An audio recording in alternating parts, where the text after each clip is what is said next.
Thank you for joining us.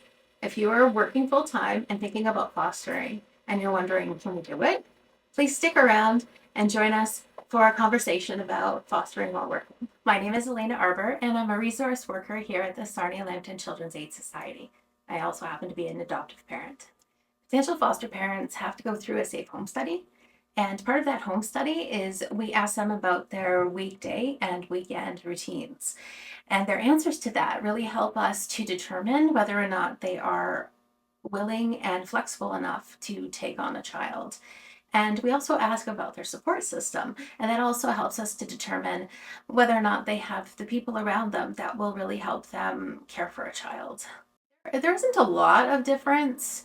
Um, it really is dependent on what the child's needs are and what their particular schedule is. For example, some children will have access visits, and sometimes it's several times a week. Often these are court ordered, so we do have an obligation to make sure that they occur.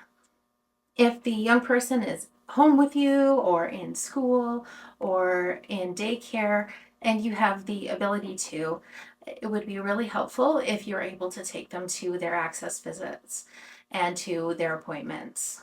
If you are not able to take them yourself, then we would ask if you have anyone in your circle that's able to take them to their appointments or their access visits. It is usually pretty important for you to take them to their main appointments like doctor's visits and whatnot because you are their familiar person and it would be important to them for you to be there. However, having your support system take them to access visits would be helpful as well. We do have volunteer drivers, but not too many of them, and their worker can also help out if necessary. Maybe a few more. It really depends on their access visit schedule if we're factoring those in. But like I said, every child has their doctor's appointments and eye doctors and dentist appointments. And as a working parent, you would be making those work around your schedule with days off or utilizing your own support system. Sometimes foster children will have more therapeutic appointments, such as speech therapy at Pathways, although you also might have that in the case of your own biological children as well, and you would be generally making that work around your own schedule. Also, just keep in mind that if there our appointments, sometimes we have to clear them through the First Nations representative if the child is Indigenous. And there might be situations where a child might have their parent involved with some of the appointments. It's not necessary, however, it is helpful as far as attachment goes.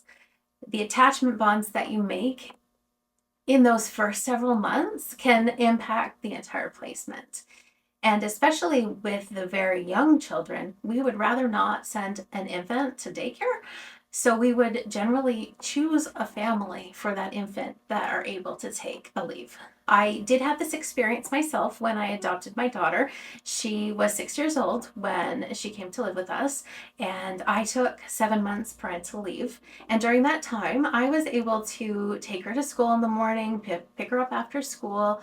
I was able to meet other parents and participate in school activities. And I was off with her for the first summer she was with us. And to this day, she still reflects on the fact that I took that time off with her, and it was invaluable for our relationship. For the most part, this is something that if you had your own biological child, then you'd also have to face as well.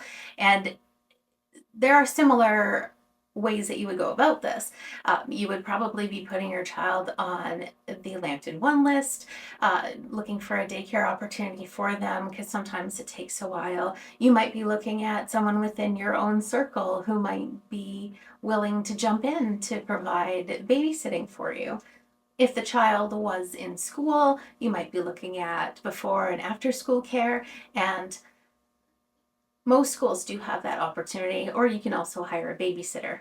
Just also keep in mind that if the child is Indigenous, we will need to consult with the First Nations about any daycare opportunities for the child.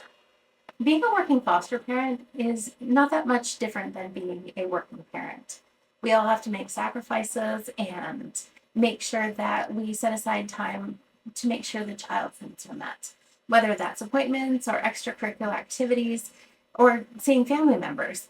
It may not be easy, but it is worth it.